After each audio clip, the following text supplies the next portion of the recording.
Assalamualaikum. It's my pleasure to talk to you about a workshop that is taking place at North-South University, organized by North-South University Communications Club. And this year the theme is journalism and cartooning.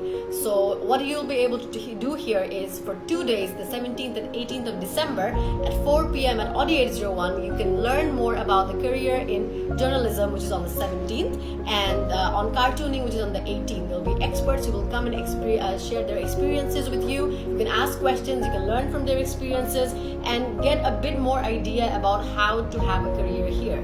So if you're an NSU student, nothing to do, just to drop by at Audio 801 at 4 p.m. for the 2 days, 17th and 18th. Organized by Communications Club, I think is a very good initiative, and if you're interested in this career, you should be a part of this. So hope to see you there.